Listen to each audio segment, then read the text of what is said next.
Assalamualaikum warahmatullahi wabarakatuh. Perkenalkan, nama saya Muhammad Yafi Alfiandi dengan NPM 2001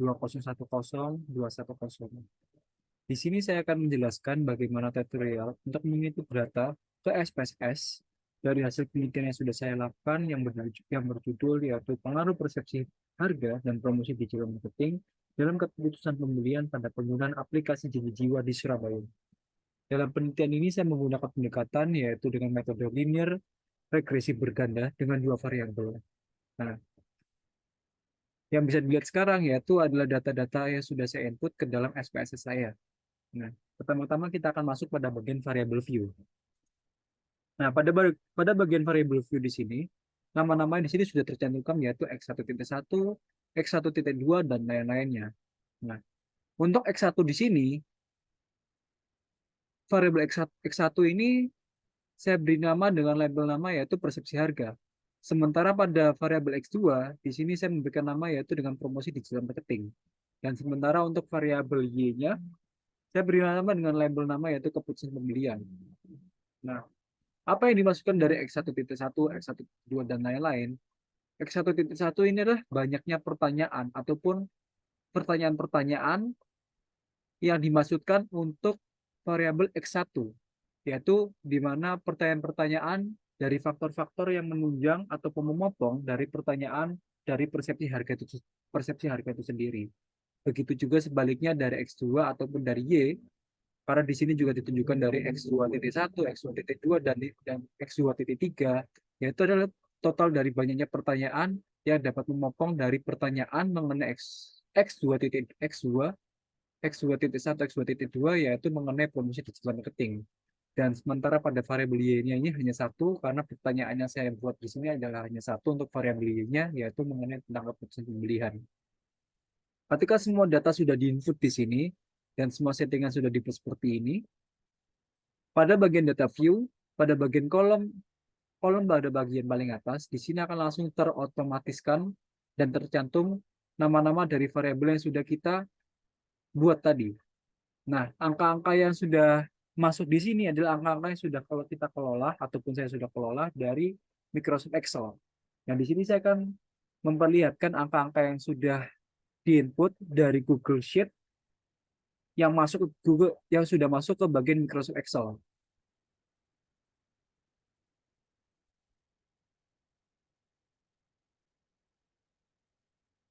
Baik, berikut adalah angka-angka yang sudah tercantumkan pada Microsoft Excel yang sudah didata pada setiap tabel-tabelnya. Jadi di sini kita bisa lihat ada X2.1, X2.2, dan lain-lain. Jadi total dari responden penelitian ini adalah 32 responden. Dan yang semua responden dan semua pertanyaan ini sudah dibuat jadi satu dalam tabel. Jadi seperti contohnya dari X2.1 ini adalah pertanyaan mengenai semua pertanyaan dari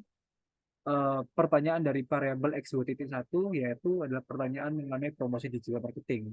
Sementara seperti kayak X1.1, X1.2 yaitu pertanyaan mengenai persepsi harga dari variabel X1.1. Dan di sini juga bisa terinput juga dari variabel Y, yaitu variabel mengenai pertanyaan dari keputusan pembelian. Nah, ketika semua data sudah tercantumkan pada tabel-tabel seperti ini, kita akan membuat tabel dari ujung sendiri, yaitu perhitungan dari total semua jumlah responden.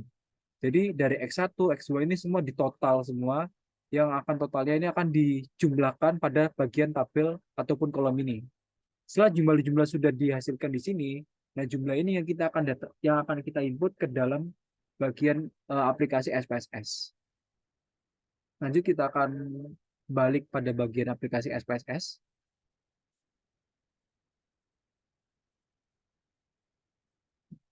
Setelah semua data-data sudah masuk pada bagian SPSS, kita masuk pada bagian analyze, lalu masuk pada bagian regression, dan masuk pada bagian linear. Nah, di sini bisa dilihat ada dua tabel, ada dependent dan independent. Dependent di sini yang dimasukkan yaitu adalah variabel bebas. Variabel bebas ini adalah variabel X1 dari 1, di mana variabel-variabel X-nya kita masukkan pada, mohon maaf, Dependent ini adalah variabel terikat, yaitu variabel yang mempengaruhi. Jadi di sini karena variabel terikat hanya ada satu, yaitu keputusan pembelian. Jadi dari pertanyaan ini kita tinggal masukkan pada bagian kursor, kita ada panah ini. Lalu pada bagian bawahnya di sini ada bagian independen. Independen di sini yaitu adalah variabel-variabel bebas, yaitu variabel X1, X2. Nah, semua XX ini akan dimasukkan pada bagian independen. Jadi di sini sudah tercantumkan semua X1, X1.2, persepsi harga, dan lain-lain. Nah, ketika semua data sudah diinput pada bagian tabel-tabel dependen dan independen ini, tinggal kita klik OK. Nah, setelah klik OK, nanti akan muncul bagian output-output yang sudah dianalisis kita tadi.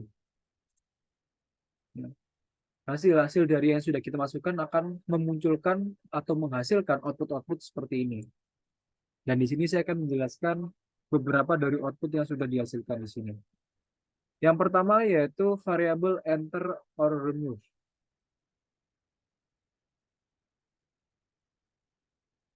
Pada output ini menunjukkan metode regresi berganda yang dipilih yaitu enter.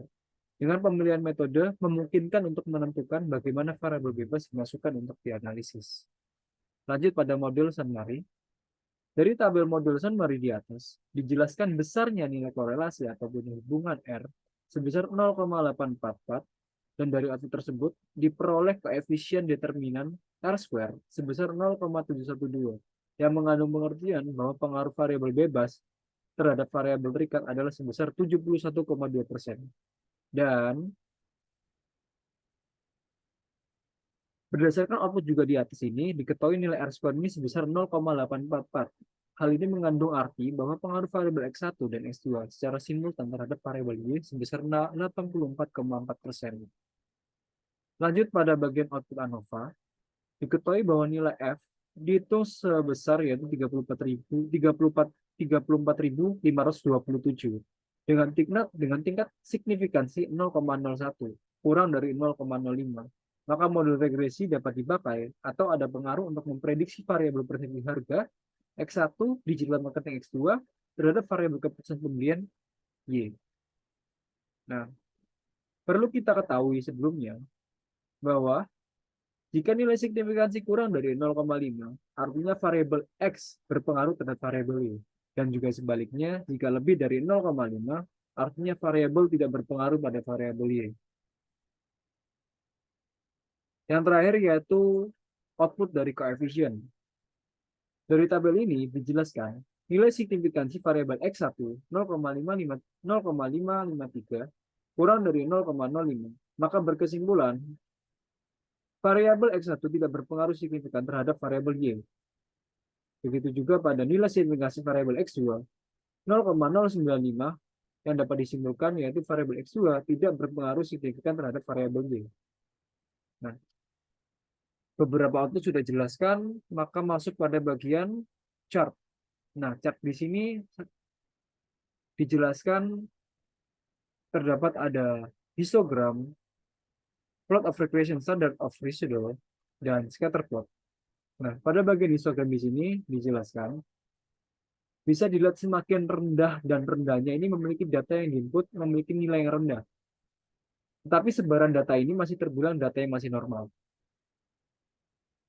Lalu lanjut pada bagian plot of regression standardized residual. Terlihat titik-titik plot data membentuk plot pola garis lurus dan kiri bawah naik ke kanan atas. Hal ini menunjukkan adanya hubungan yang linear dan positif antara variabel persepsi harga X1, promosi digital marketing X2, dengan variabel keputusan pembelian Y. Lalu yang terakhir yaitu ada scatter plot.